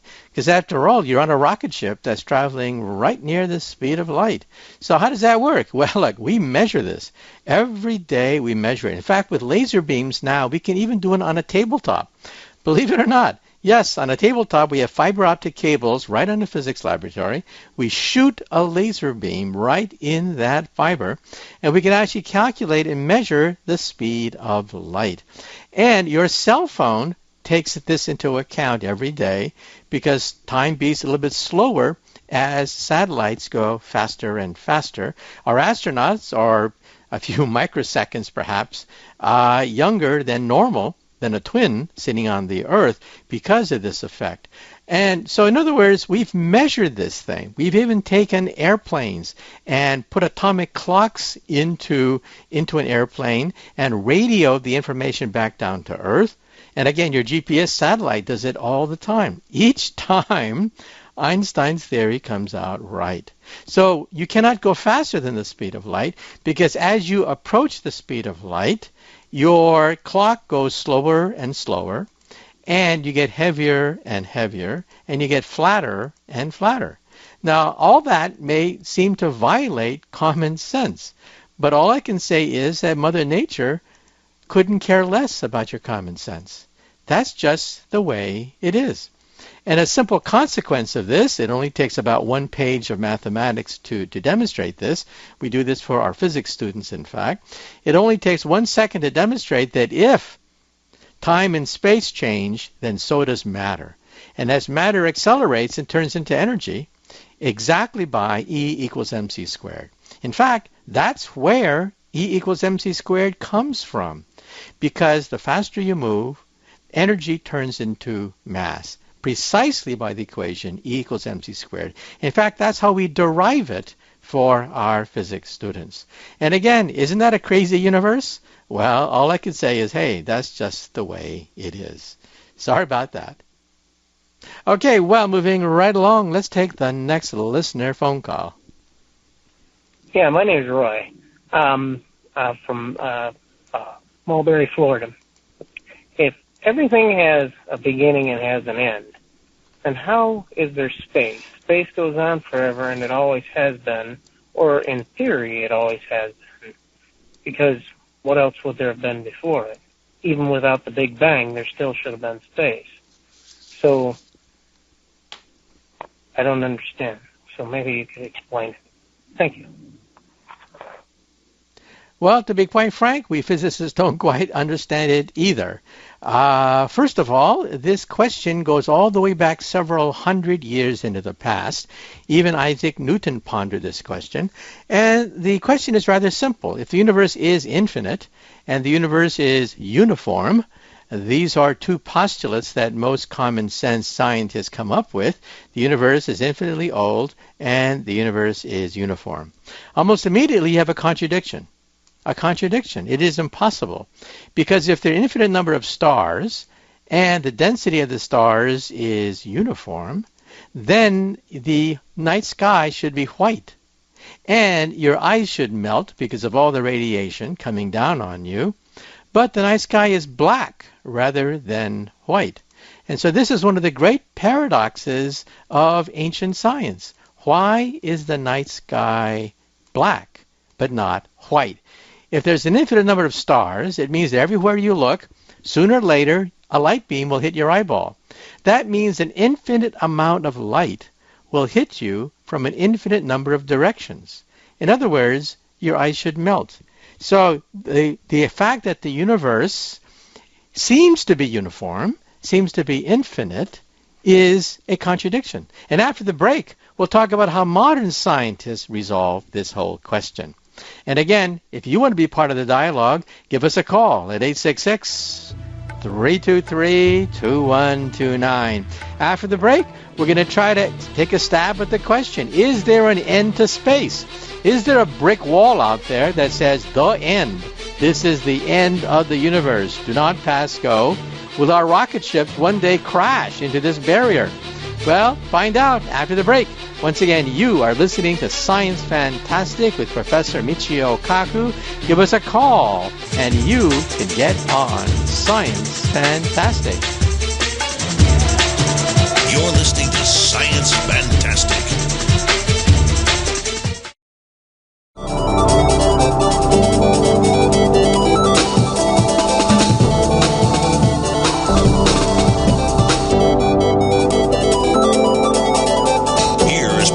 Michio Kaku. Welcome back to Science Fantastic with Professor Michio Kaku.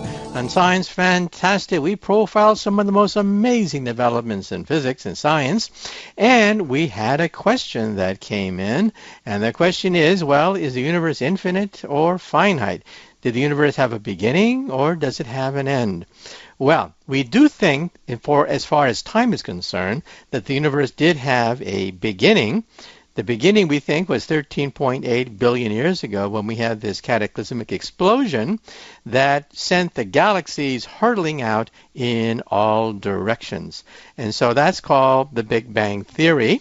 And then the other question is, what about space? Does space go on forever, or is there a brick wall out there that says the end? And if there's a brick wall out there that says the end, what's on the other side of the brick wall? Well, our best idea is that the universe is a bubble of some sort, like a balloon. We live on the skin of the bubble, like ants walking on the surface of a balloon. And, of course, the surface of the balloon has no end. You can go all the way around the bubble, the balloon, and never hit the end. And here's an example of how in 2 dimensions, that is the world of an ant, in 2 dimensions, the universe seems to be infinite. The ant can go in any direction and never, ever reach the end. But in 3 dimensions, it's just a balloon. It's finite. So one possibility is that the universe is infinite in 3 dimensions, so that if you walk in any direction, you're never going to hit a brick wall. But if you had 4-dimensional eyes that we don't have, then you would see that the universe is actually a soap bubble, that you're simply going around the universe over and over and over again. Now, that is a theory. Another theory is that perhaps the universe really is infinite in all directions. But what does physics say about this? And the answer is it's inconclusive. Okay? We do think that there was something called inflation, which was a gigantic amendment to the Big Bang Theory, and that is the universe accelerated much faster than we previously thought. That's called the inflationary theory. But the inflationary theory has a footnote, and that is inflation can happen again and again and again. It's a quantum theory, meaning that there are perhaps other universes out there. So think of a bubble where baby bubbles peel off and create other bubbles, and you get a bubble bath of a multiverse of different universes. And so the question is the universe infinite or finite becomes even worse. Now we have perhaps an infinite number of universes, and each universe may be finite or infinite. And that's the state of where we are today. So sorry about that. I wish I could give you a definitive answer to the question, is there a wall out there? Well, perhaps not. Perhaps the universe can be finite or infinite even without a wall, because it could be infinite in 3 dimensions, but finite in 4 dimensions. And so we're still waiting for our latest evidence from what is called the Planck satellite. We have a satellite there launched by the Europeans, the Planck satellite, and hopefully we'll get enough data to begin the answer first question, and that is inflation correct? If the inflationary theory is correct, this means there could be parallel universes, with universes budding off our universe all the time. And then, of course, everyone wants to know, is Elvis Presley still alive in one of these parallel universes? Well, it can't be ruled out. Yes, perhaps the king is alive in a parallel universe. Okay, well, let's move right on to the next listener phone call. This is Brian from Anchorage, Alaska. I listen to your show on KFQV. My question is, compared to the amount of silver that's been mined, how much is still left in the earth? Thanks. Well, that's an interesting question that you could actually apply to gold, oil, almost any number of different kinds of minerals. And that question was actually asked about oil, for example, by a petroleum engineer back in the 1960s by the name of Hubbard. Hubbard postulated something called Hubbard's peak. And that is, when you take a look at silver, gold, or oil, you have to look at the point at which 50% of that material has been taken out of the earth. Because once you reach the 50% point, it means that every year you're going to get less and less of this material coming out of the earth, and prices could skyrocket as a consequence. Well, when Hubbard made that statement about oil, which also applies to silver, he was ridiculed because at that point, Texas was still gushing with all sorts of oil. We had oil that we didn't know what to do with, and it seemed as if the gusher of oil would last forever. And here was Hubbard saying no, that there is a point at which we'll hit the 50% point. Well, after Hubbard made that prediction in the 70s, we hit Hubbard's peak. Yes, we actually hit Hubbard's peak, and America became a net importer of oil, which shocked the hell out of the establishment, which once thought that we could just take as much oil as we want out of the surface of the earth. Well, let's take a short commercial break, and I'll try to answer a question. Are we hitting Hubbard's peak now for world consumption of oil, and what about silver and gold? Okay, once again, you are listening to Science Fantastic with Professor Michio Kaku. Jump right in and give us a call and ask that question, make that comment that you've always wanted to ask on National Radio. This is Science Fantastic.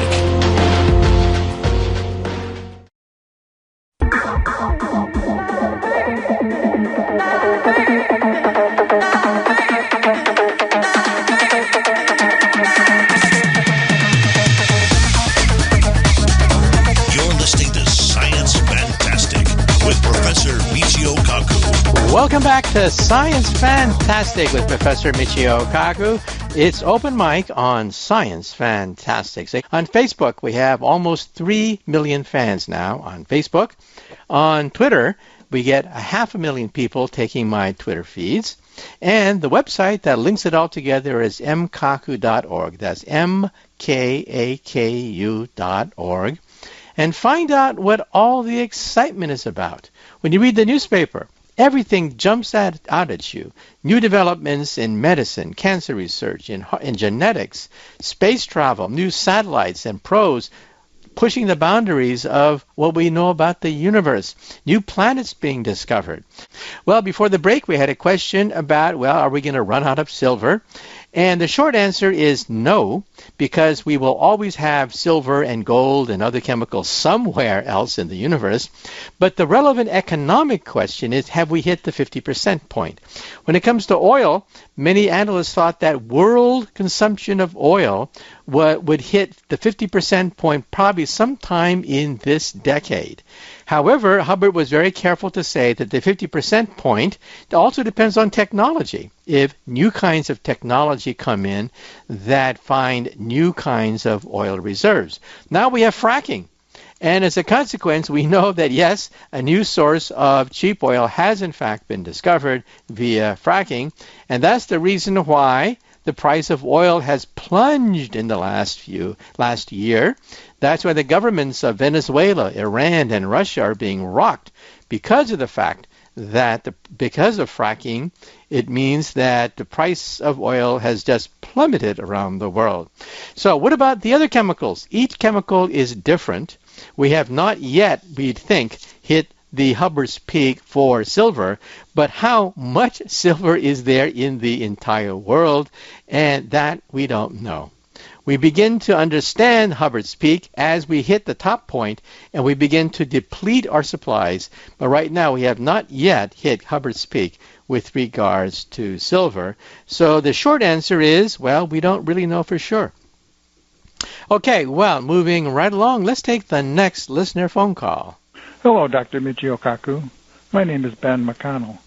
I'm calling from KSPT, Sandpoint, Idaho. Do weightless dynamos spin free in a vacuum, like the Earth? Could spinning dynamos in Earth orbit beam energy down into the grids? Sunlight can add energy to the spinning generators. What kind of beam would work best? Could this be our primary power source? Thank you. Well, the short answer is that yes, you can have spinning dynamos in outer space that would then generate electricity. However, it's not economical. We have something called the conservation of matter and energy. So, in other words, if you extract energy out of a dynamo, the dynamo begins to slow down. You have to have another energy source, like maybe the sun, to drive the dynamo. So in the short term, the answer is no, you cannot get net energy unless energy comes in from the outside, like, for example, maybe the sun. Well, let's take a short commercial break. Once again, you are listening to Science Fantastic with Professor Michio Kaku. Be part of the fun, and you can get on over 100 radio stations that carry Science Fantastic. So, give us a call. This is Science Fantastic.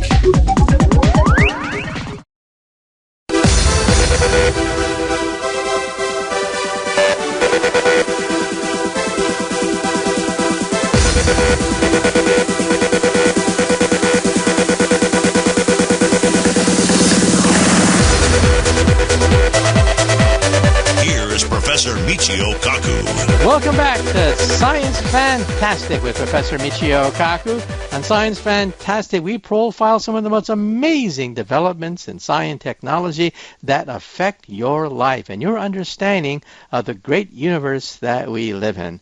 And once again, if you want to be part of the fun, why don't you just jump right in? Give us a call at 866-323-2129. No question is, quote, too dumb or stupid to put on national radio, because sometimes the dumbest questions are the most profound questions of all. So give us a call. Okay, well, moving right along, let's take the next listener phone call. My name is Dudley Flott. I live in Foley, Alabama. I listen over the internet with WEBY, 13:30 a.m. And the question I have, I understand pretty much about the black holes. What I would like to know is if any ellipses occurred from the star passing between the Earth and the black hole. Thank you. Well, the short answer is no, but eventually it will happen. And so let me explain the dynamics of what you're talking about. First of all, there are two kinds of black holes that we see in outer space. One are the galactic black holes lurking in the center of galaxies, and they are huge, humongous. They weigh millions of times more than the mass of our sun. And then you have the stellar black holes, like our sun. They're just several times more massive than our sun, and they are much smaller as a consequence.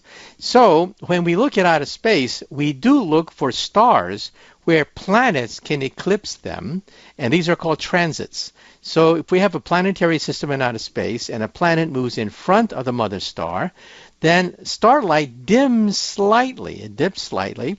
We measure that with the Kepler satellite, and that's how we know the presence of that planet, by looking at these mini eclipses of the mother star. Now, black holes are different. Black holes are black. As a consequence, you cannot get much light radiation from them, and you certainly cannot see a dip in the light that comes out of them. So an eclipse from a black hole, well, it'd be nice if we could do it, but it doesn't seem likely because the black hole itself is dark. However, we do see something else, and that is we see Einstein rings. Einstein said that space itself is like glass. When light goes through glass, it bends. That's how you know that you're wearing your glasses, because even though glass is invisible, light bends, glass bends light. And as a consequence, you know you're looking at glass. Well, the same thing happens to space.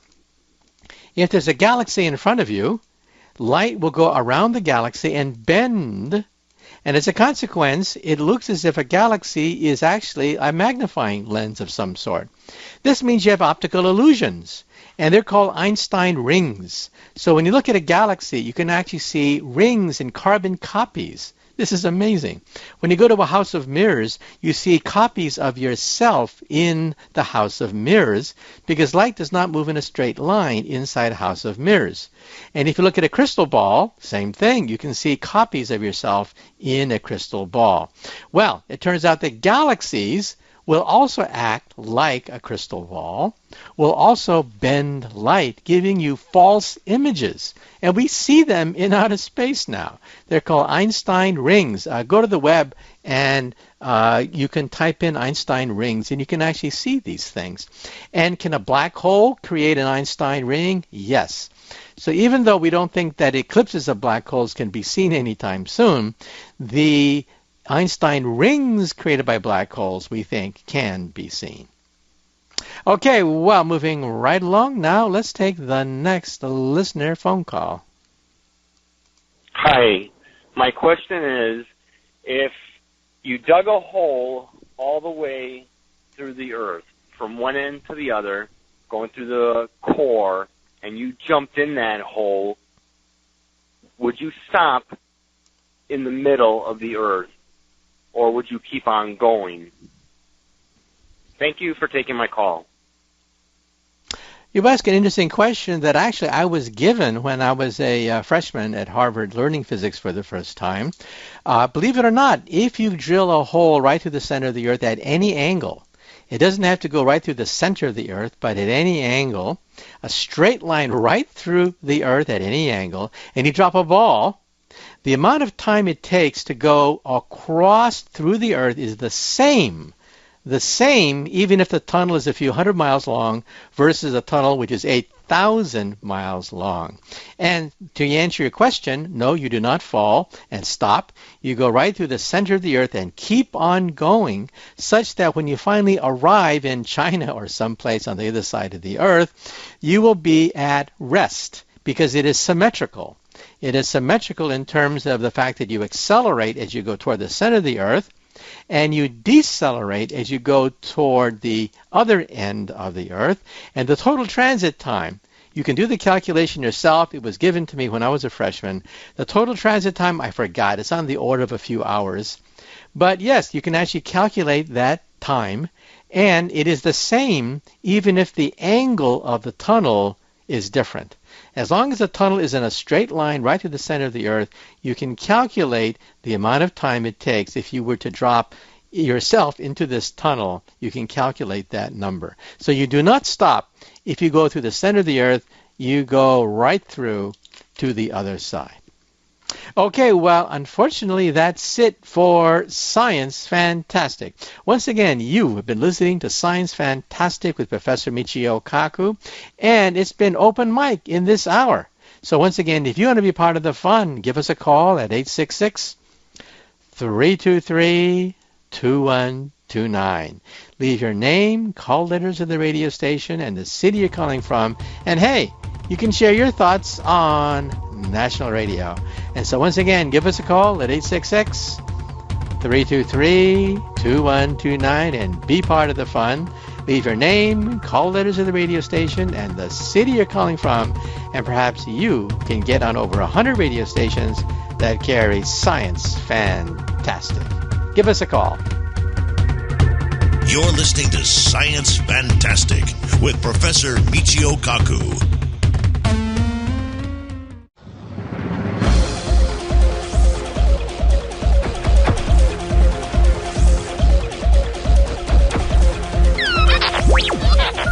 Black holes, the cosmos, space, and time travel, medicine, robotics, science, and technology.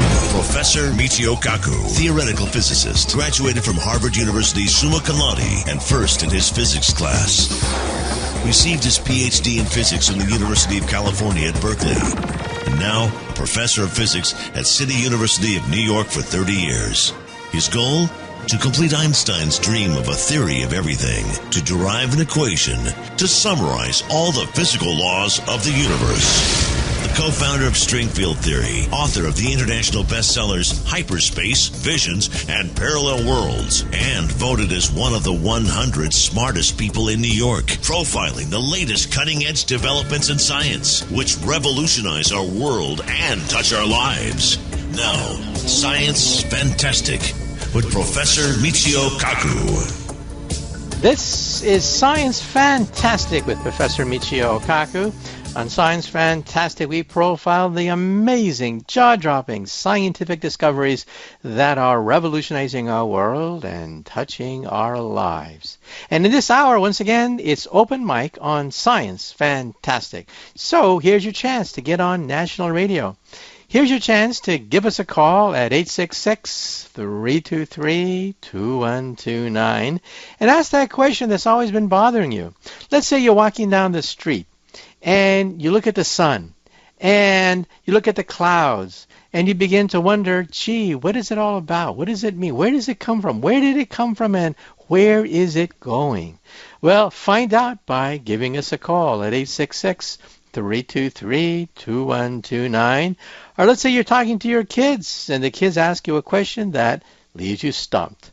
What are you going to do? Act dumb? No.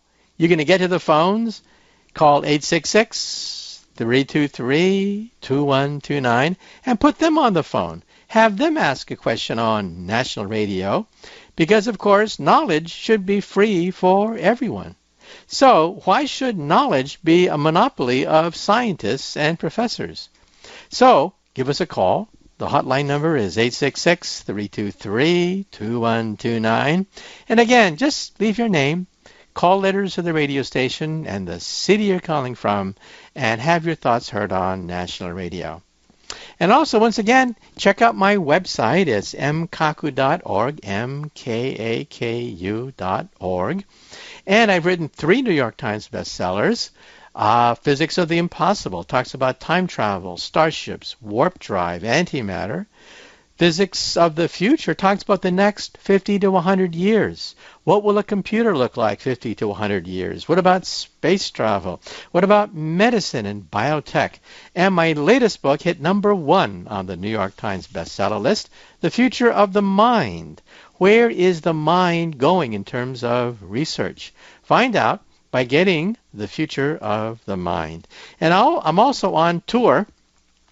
Find out where I'll be traveling by going to my website, mkaku.org, mkaku.org. And maybe I'll be signing your copy of The Future of the Mind, now in paperback form. So go to my website, mkaku.org. On Facebook, we have almost 3 million fans now on Facebook. On Twitter, 500,000 fans on Twitter. And find out what all the excitement is about by going to my website. Okay, well, let's move right along to the first listener phone call. My name is Richard. I'm from Frankenmuth, Michigan. In listening to the program today, the professor commented that the expansion of the universe could be analogous to the universe expanding on the surface of a balloon, and that it was difficult to determine where the center of the Big Bang was relative to this balloon. My question is, in reading about Edwin Hubble and his studies of redshift, he learned that the universe was not only expanding, but it was expanding at an ever-increasing rate, which implies that there's a depth to the universe other than a horizontal surface. My question is, was he pointing his telescope along the surface of this balloon? Was he pointing it toward the other side of the balloon through the center? Or was he pointing it perpendicular to the surface of the balloon into what would be outer space? Thank you for answering my question. Okay, well, you're absolutely right about Edwin Hubble. Back in the 1920s, if you were to ask an astronomer to describe the universe, well, that'd be very simple. The universe is the Milky Way galaxy. Period. End of story. That's what astronomers thought back in the 1920s. How big is the universe? Well, the universe is about 100 billion light years across, because the Milky Way galaxy is everything there is, 100 million light years across. That's all there is. Then along comes Edwin Hubble, who proves, my God, there are other galaxies out there. That our galaxy, which we once thought was the entire universe, is actually just a dot among all the other galaxies that are out there. And if you want to see a chart of these other galaxies, go to nasa.gov, and you can see some of the star charts that plot not just stars, but the other galaxies out there. And then Edwin Hubble made history by showing that these other galaxies are moving away from us. And if they're moving away from us, then you run the videotape backwards, and there must have been an origin point. Now, to answer your question, if the universe is a bubble, and the bubble started off being very small, but it's been expanding ever since, and we're like ants on the surface of the bubble, you ask a question. Can you look perpendicular to the surface of the bubble? And the answer is no, you cannot.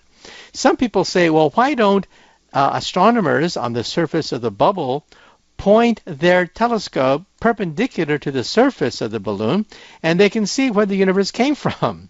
No, you can't do that, because the bubble is only an analogy. It's not precise.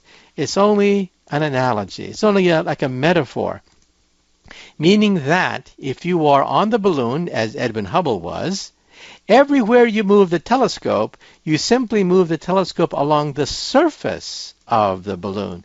You never, ever look perpendicular to the balloon. This means that, well, why can't you look perpendicular to the balloon? Because it's another dimension. It's the fourth dimension, even beyond that of time. In fact, we would now call it the fifth dimension. And so if the universe is expanding, what is it expanding into? The fifth dimension. And why can't you point a telescope toward the center of the Big Bang? Because in another dimension. So the balloon is just an analogy to describe the mathematics of Albert Einstein. And if you want to see the mathematics behind this, you can get a copy of any of my PhD level textbooks, which give you the math behind it. But remember, the balloon analogy is that. It's just an analogy. We live on the skin of the balloon. No matter how hard you jump or move your telescope, you are always moving along the surface of the balloon, never perpendicular to the balloon. Okay, well, moving right along, let's take the next listener phone call.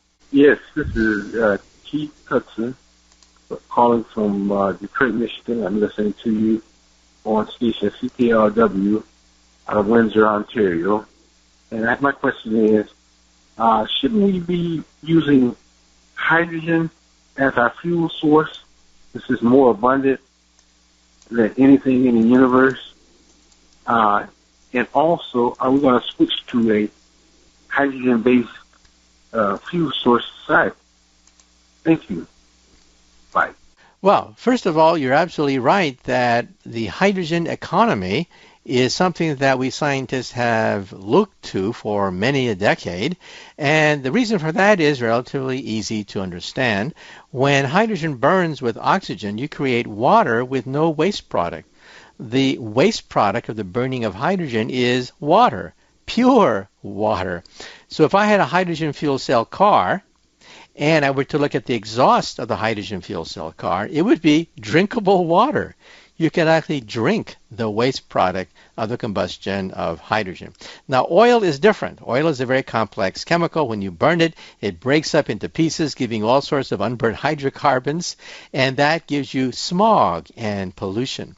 But when hydrogen burns cleanly, it combines with oxygen to create H2O.